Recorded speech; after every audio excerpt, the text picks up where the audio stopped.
Mes parents m'ont invité au dîner de Noël après 5 ans sans contact. J'étais si heureuse. Quand je suis arrivée, toutes les lumières étaient éteintes. Ma mère a ri, nous voulions juste voir si tu accourais encore. Ma sœur a éclaté de rire. Son téléphone était déjà en train d'enregistrer. Je n'ai pas pleuré. J'ai simplement cherché dans mon manteau et dit, très drôle. Parce que ma mère m'a invité au dîner de Noël après 5 ans sans contact. J'étais si heureuse. J'ai conduit 4 heures dans la neige, apporté du vin et des biscuits faits maison, et je me suis tenu sur ce porche comme la fille qui avait enfin été rappelée à la maison. Quand je suis arrivé, toutes les lumières étaient éteintes. Ma mère a ouvert la porte, m'a regardé debout dans le froid, les bras chargés, et a ri. Nous voulions juste voir si tu accourais encore comme tu le fais toujours. Ma sœur a éclaté de rire depuis l'étage. Son téléphone était déjà en train d'enregistrer. 6 voisins regardaient depuis le jardin. Je n'ai pas pleuré. Je n'ai pas couru. J'ai juste dit très calmement, très drôle. Parce que. Et puis j'ai cherché dans la poche de mon manteau. Tout le monde est devenu silencieux. Parce que ce que ma mère ne savait pas, ce dont aucun de ceux qui regardaient depuis ce jardin n'avait la moindre idée, c'est que je n'avais pas conduit pendant des heures pour retourner à cette maison pour être choisi. J'étais revenu avec des preuves. Et j'avais déjà envoyé 2 mots à la seule personne qui était sur le point de rendre cette nuit très différente de ce que ma mère avait prévu. Ceci est l'histoire du Noël où j'ai arrêté d'attendre que ma famille fasse ce qui était juste et où j'ai commencé à m'assurer qu'ils n'avaient pas d'autre choix. Je m'appelle Ren Van Wickar. J'ai grandi dans une petite ville de Virginie dans une maison où l'amour était toujours conditionnel et le silence toujours une punition. Je veux être honnête à ce sujet dès le début, non pas pour que l'on s'apitoie sur mon sort, mais parce que le reste de l'histoire n'a de sens que si vous comprenez où elle a commencé. Ma mère, Sylvia, gérait notre foyer comme une performance. Tout était une question d'apparence pour les voisins, pour l'église, pour la famille élargie pendant les fêtes. Elle avait 2 filles. Moi, l'aînée, et ma sœur Addison, qui avait 3 ans de moins et qui était la préférée de ma mère depuis qu'elle était assez grande pour savoir ce que cela signifiait. Je ne dis plus cela avec amertume. C'est simplement la vérité. Addison a eu la voiture à 16 ans. J'ai eu des leçons de conduite de notre oncle quand j'avais 17 ans. Addison a eu ses frais de scolarité universitaire payés sans une seule conversation à ce sujet. J'ai eu droit à une poignée de main et à un « tu te débrouilleras ». Quand j'ai obtenu mon diplôme summa cum laude d'une université d'État, je l'ai payé moi-même grâce à des prêts étudiants et un emploi à temps partiel dans un café du campus où je faisais des doubles services pendant les examens. Ma mère a dit à son club de lecture qu'Addison était l'intelligente qui avait juste besoin de plus de temps pour se trouver. Je me suis trouvé assez tôt. J'ai trouvé un petit appartement à 2 États de là, en Caroline du Nord. J'ai trouvé une carrière dans la conformité financière que j'ai bâtie à partir de rien, gravissant les échelons d'un poste de débutant à un rôle d'analyste senior en 5 ans. J'ai trouvé un thérapeute nommé Dr Okafor qui m'a aidé à comprendre, lentement et patiemment, que ce dans quoi j'avais grandi n'était pas normal, que cela avait un nom, et que ce nom ne signifiait pas que c'était de ma faute. L'affaire de l'argent a été la partie la plus longue à démêler. Pendant 4 ans, de mes 22 ans jusqu'à presque 28 ans, j'ai envoyé de l'argent à la maison chaque mois. Pas parce que quelqu'un le demandait directement. Ma mère était bien trop habile pour les demandes directes. Il y avait toujours une histoire. La chaudière était en panne. L'assurance automobile avait augmenté. Une facture médicale était arrivée. Elle avait une façon de mentionner ces choses au moment exact où j'étais la plus épuisée, la plus vulnérable, la plus désespérée de croire que si j'aidais assez, quelque chose finirait par changer, qu'il y aurait un Noël où elle me regarderait comme elle regardait Addison. Mon thérapeute m'a aidé à comprendre qu'aucune somme d'argent ne pourrait jamais acheter cela. Alors un mois, discrètement, sans discours ni annonce, j'ai arrêté d'en envoyer. C'est là que les appels ont commencé. Les appels froids, secs, les appels où la voix de ma mère devenait plate et mesurée et où elle me demandait avec cette patience particulière qui n'était pas du tout de la patience mais du calcul, ce que je pensais faire exactement. J'ai essayé d'expliquer 2 fois.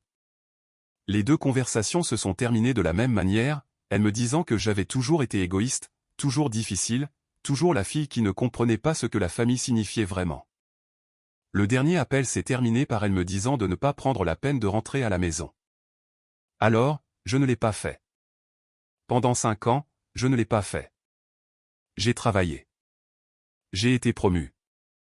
J'ai déménagé dans un meilleur appartement, un avec une vraie chambre et une pièce supplémentaire que j'ai transformée en bureau. J'ai arrêté de passer Noël seul à manger des plats à emporter sur mon canapé. J'ai trouvé des gens avec qui il valait la peine de célébrer. J'ai arrêté de mesurer ma valeur au fait que ma mère décroche ou non le téléphone. Ce n'était pas facile. Je veux être clair à ce sujet. Il n'y a rien de propre ou de simple à se couper de l'idée d'une famille, même lorsque cette famille vous a déjà coupé de toutes les manières qui comptent vraiment. Il y a eu des nuits où ils me manquaient. Pas qui ils étaient vraiment, mais qui j'avais passé une vingtaine d'années à espérer qu'ils pourraient devenir. J'ai fait le deuil de cela, puis je suis allé de l'avant. Et puis, début décembre, 5 ans après ce dernier appel téléphonique, une lettre est arrivée. Manuscrite, l'écriture de ma mère que je reconnaîtrai n'importe où. Une seule page sur du papier de couleur crème. Reine, il est temps d'arrêter ça. Tu nous manques. Rentre à la maison pour le dîner de Noël à 18 h. Je l'ai lu 14 fois. Mon thérapeute et moi avons passé 2 sessions complètes à en parler. Ma meilleure amie, Bachi, m'a dit sans détour de ne pas y aller, que rien de bon ne pourrait sortir du fait de retourner dans cette maison. Mon collègue et plus proche confident, un homme nommé Fletcher Ham, m'a dit quelque chose de différent. Il a dit, si tu as besoin d'y aller pour ta propre conclusion, vas-y préparé. N'y va pas en espérant. Vas-y prête. J'y suis allé prête. Ce qu'il y avait dans la poche de mon manteau ce soir-là n'était pas juste un document.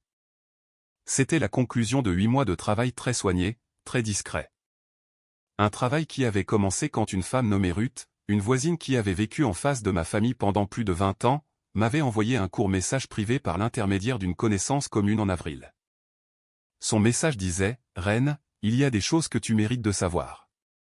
Appelle-moi quand tu seras prête. » Je l'ai appelé le lendemain matin. Mais j'en viendrai à Ruth. D'abord, je dois vous parler de la nuit où ma mère a fait de moi une source de moquerie. Je me suis garé sur Maple Drive à 17h47 la veille de Noël. La rue était exactement comme dans tous mes souvenirs de Noël, chaleureuse, ordinaire et rayonnante de l'intérieur. Les Henderson avaient toujours leur bonhomme de neige gonflable près de l'allée. Les pharaons d'à côté avaient des guirlandes lumineuses le long du toit, blanches et régulières comme un battement de cœur. De l'autre côté de la rue, quelqu'un avait accroché un petit drapeau américain près de sa boîte aux lettres, claquant dans le vent froid. La maison de mon enfance était la seule qui était sombre. Je l'ai remarqué. Mon estomac s'est noué. Je me suis dit, disjoncteur, ampoule grillée, quelque chose de pratique avec une explication pratique. Je me suis garé sur le bord de la route. J'ai remonté le chemin que j'avais emprunté 1000 fois auparavant, passant devant le chêne que mon père avait planté l'année de ma naissance, devant la 3e dalle fissurée qui n'avait jamais été réparée, devant la rampe du porche contre laquelle je m'appuyais les soirs d'été. J'avais une bouteille de vin dans une main et une boîte de biscuits aux amandes de la boulangerie dans l'autre. Mes doigts s'engourdissaient dans mes gants. J'ai frappé. La porte s'est ouverte presque immédiatement, non pas parce que quelqu'un attendait pour m'accueillir, mais parce que quelqu'un observait depuis la fenêtre, attendant son moment. Ma mère, Sylvia, se tenait sur le seuil, portant sa belle blouse, la verte foncée qu'elle mettait quand elle voulait être regardée. Derrière elle, le couloir était complètement sombre. Pas de table dressée, pas de manteau sur le porte-manteau, pas de chaleur venant de l'intérieur, pas d'odeur de cuisine. Eh bien, dit-elle, les bras croisés sur sa poitrine. Elle est effectivement venue. De l'étage, un éclat de rire, aigu et étudié. Addison s'est penché depuis le haut de l'escalier, le téléphone levé et enregistrant déjà avant même que j'aie pleinement réalisé ce que je regardais. « Je t'avais dit qu'elle viendrait, » cria Addison. Elle accourt toujours. J'ai regardé l'écran du téléphone. J'ai regardé le visage de ma mère. J'ai regardé par-dessus son épaule le couloir vide. Et puis j'ai regardé le jardin. 6 voisins se tenaient là dans le froid comme s'ils avaient été disposés, ce que je comprendrai plus tard qu'ils l'avaient été. George en lit d'en face, les pharaons d'à côté, 2 femmes que je reconnaissais du comité de l'église de ma mère, un homme que je ne connaissais pas tenant un téléphone avec l'écran brillant en bleu près des buissons. Et Ruth, debout près de la boîte aux lettres dans son manteau de laine gris, boutonné jusqu'au menton, la mâchoire serrée, ne riant pas, n'enregistrant pas, juste me regardant avec une expression que je ne pouvais pas encore déchiffrer. Ma mère a fait un pas sur le porche, assez près pour que je puisse sentir son parfum, le même qu'elle avait porté toute mon enfance. Nous voulions juste voir, dit-elle, et sa voix était un peu plus forte que nécessaire, façonnée pour un public, si tu te pointerais encore à la seconde où nous t'appellerions, après toute cette fierté, après 5 ans à faire comme si tu n'avais pas besoin de nous. Elle enregistre toujours, maman, continue, cria Addison de l'étage. Ma mère a souri. Regardez-la, dit-elle en me désignant comme si j'étais une pièce de musée. Pas de mari, pas d'enfant. Revenant ici la veille de Noël parce que maman a écrit une petite lettre. Qu'est-ce que cela vous dit sur toute cette indépendance dont elle aime tant parler? Je suis resté très immobile. Je veux vous dire que dans ce moment, j'ai pleuré. Je veux vous dire que j'ai fait demi-tour, que je suis retourné à ma voiture et que je suis rentré chez moi. Que j'ai dit quelque chose de vif et de dévastateur qui a réduit le jardin au silence. Rien de tout cela ne s'est produit. Ce qui s'est passé était plus silencieux que ça. Le petit ami de ma mère, Denny, s'est avancé depuis l'allée, les mains à moitié levées. Sylvia, dit-il, peut-être que ça suffit. Elle ne s'est même pas retournée. Denny, ne t'en mêle pas. Il s'est arrêté. Un pas en avant, un pas en arrière. Un homme qui avait passé assez de temps dans cette maison pour savoir exactement jusqu'où il était autorisé à aller. Le jardin était silencieux, à l'exception du vent. J'ai regardé la bouteille de vin, les biscuits, mes bottes laissant des marques humides sur les planches du porche sur lesquelles j'avais marché enfant. J'avais imaginé de nombreuses versions de cette nuit. Un dîner gênant où personne ne savait où mettre ses mains. Ma mère faisant comme si de rien n'était, ce qui aurait été blessant, mais au moins cela aurait été réel. Une conversation difficile à une table de cuisine avec quelque chose d'authentique en dessous, même si cette chose authentique était douloureuse. Je n'avais pas imaginé cela. La lettre était un appât. La maison sombre était une scène. La belle blouse, le téléphone d'Addison, les voisins dans le jardin. Chaque élément avait été arrangé avant même que je tourne dans la rue. Ma mère avait passé du temps à planifier cela. Elle avait passé des appels téléphoniques. Elle avait invité un public et elle avait attendu. Avons-nous fini avec cette partie, ai-je dit. Ma mère a cligné des yeux. Addison a baissé le téléphone d'1 centimètre. Quoi, dit Addison. Je ne lui ai pas répondu.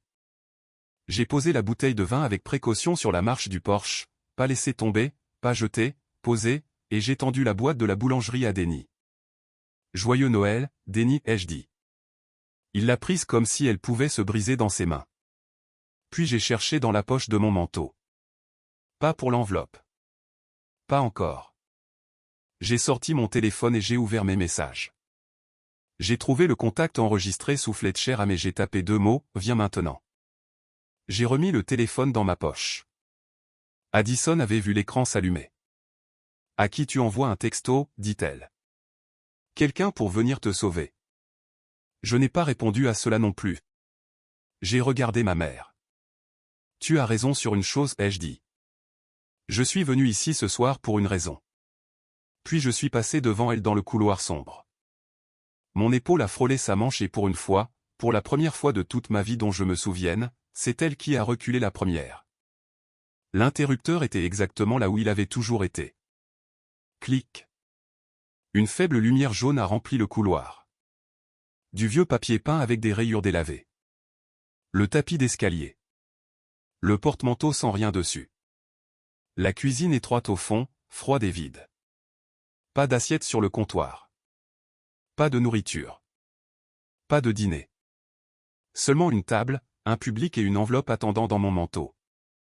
Je me suis assise sur la chaise près de la fenêtre. Ma mère a suivi, plus lentement qu'avant. Addison se tenait dans l'embrasure de la porte, le téléphone levé, mais avec quelque chose d'incertain sur son visage maintenant. Les rires avaient cessé. Denny est resté près des escaliers avec la boîte de biscuits.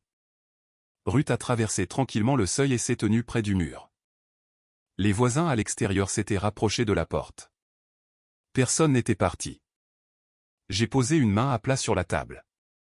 Vous vouliez parler de famille, ai-je dit. La sonnette a retenti. Tous les visages dans la pièce se sont tournés vers la porte.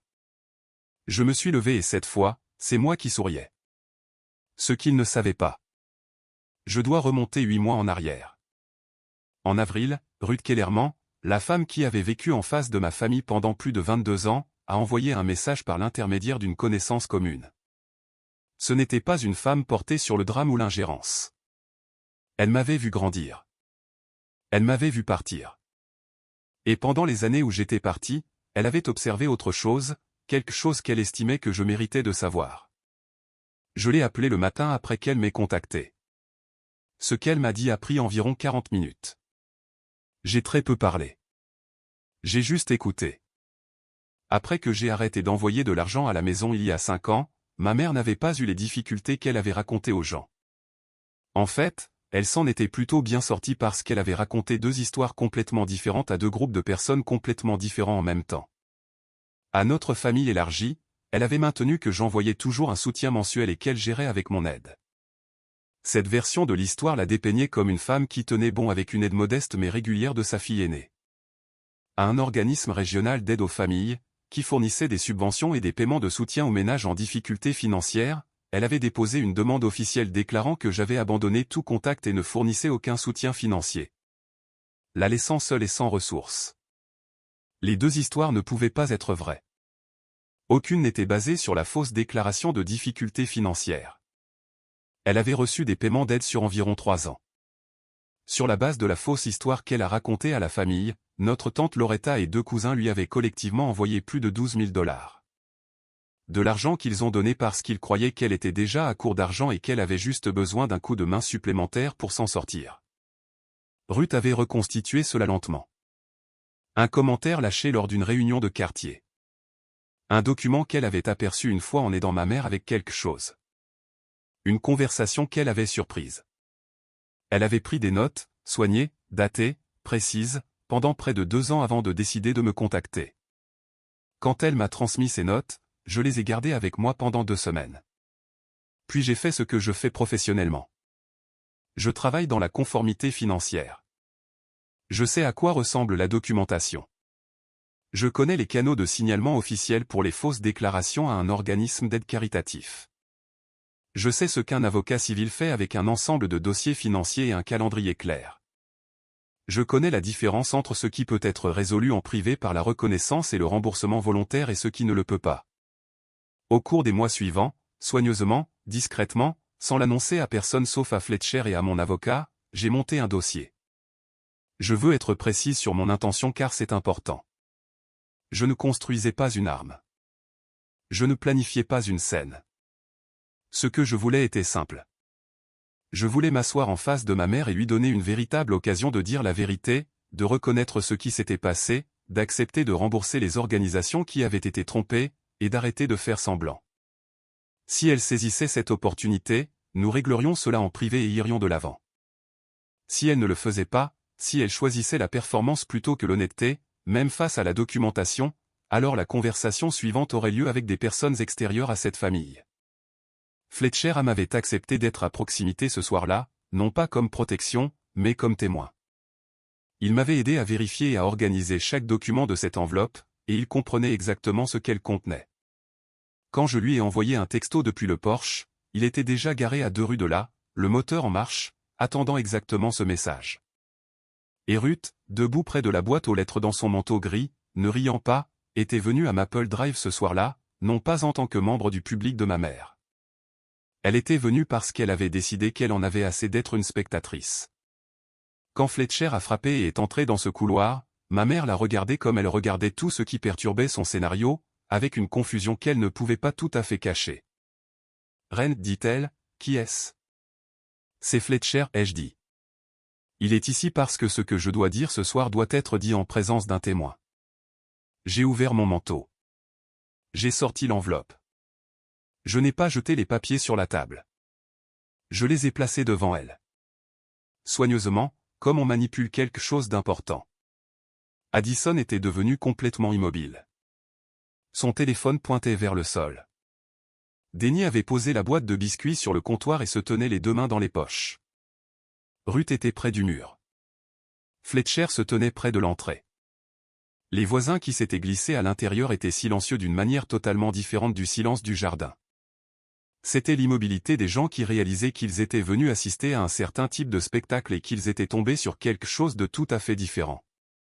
Je suis au courant de la déclaration de difficultés financières, ai-je dit.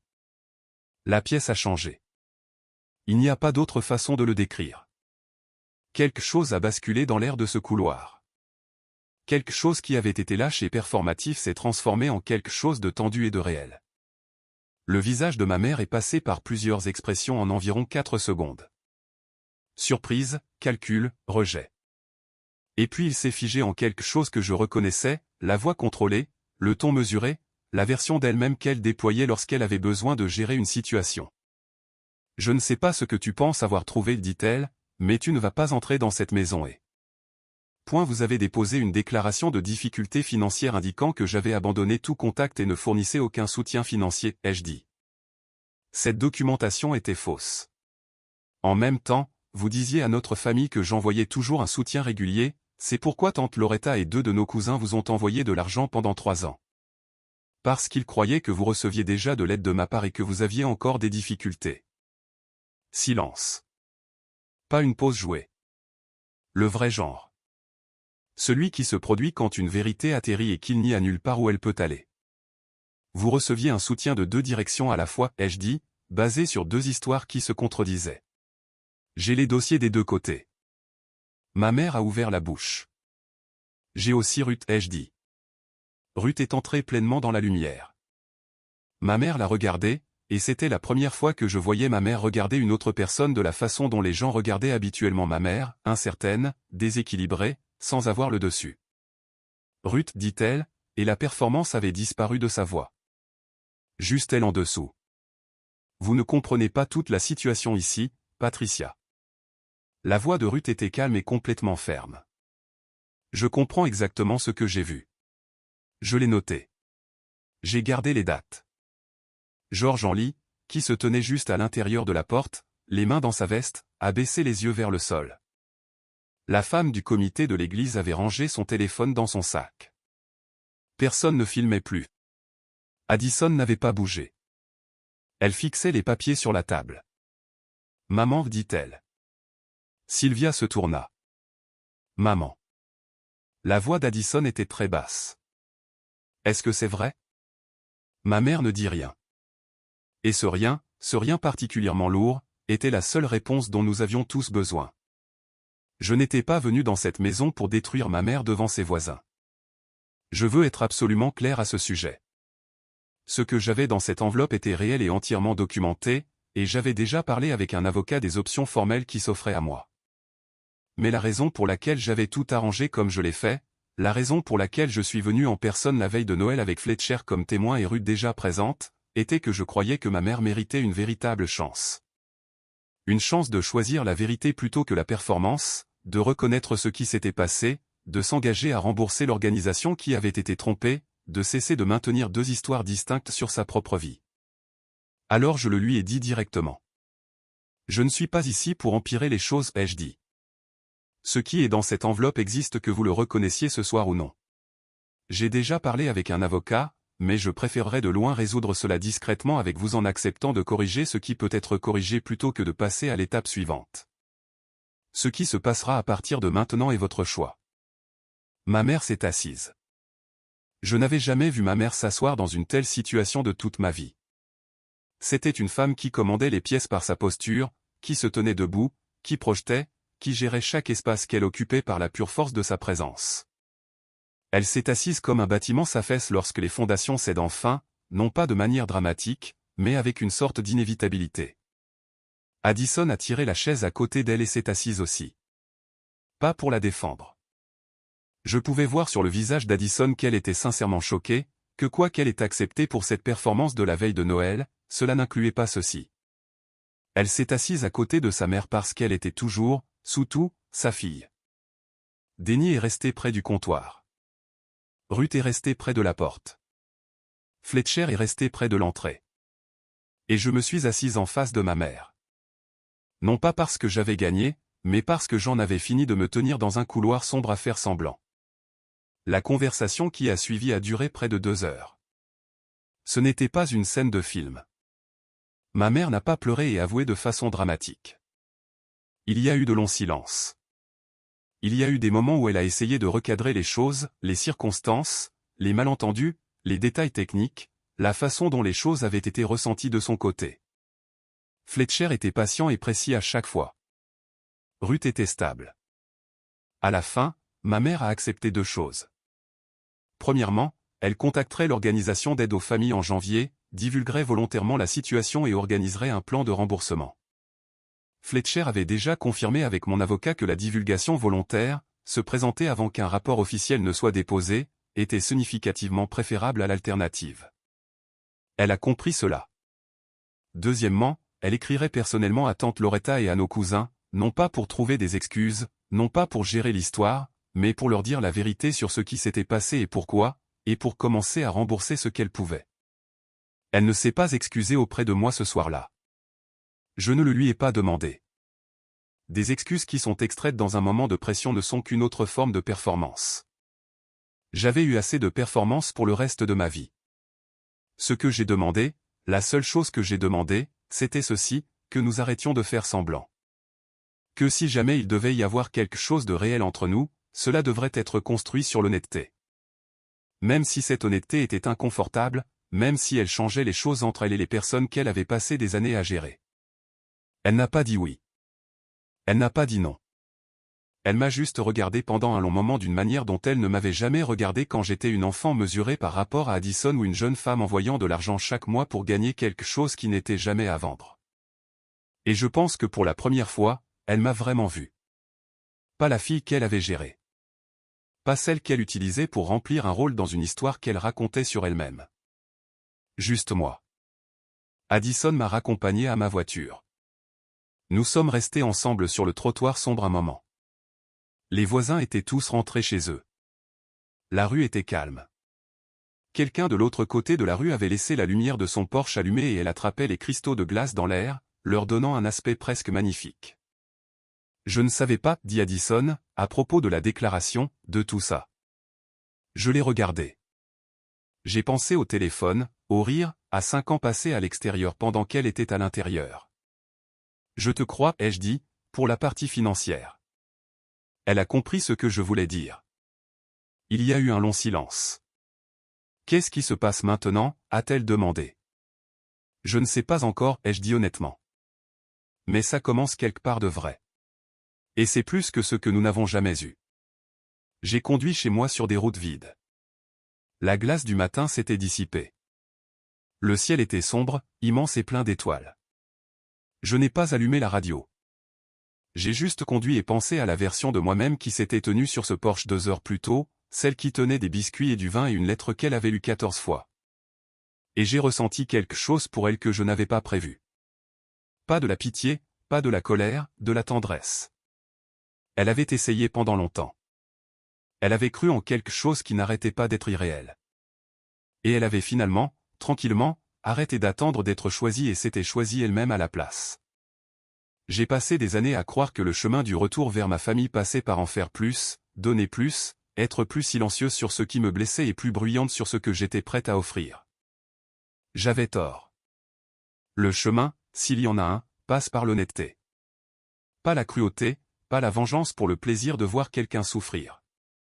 Mais le type particulier d'honnêteté qui refuse de protéger le confort de quelqu'un d'autre au prix permanent de votre propre dignité. Ce que j'ai apporté à ce Porsche la veille de Noël n'était pas une arme.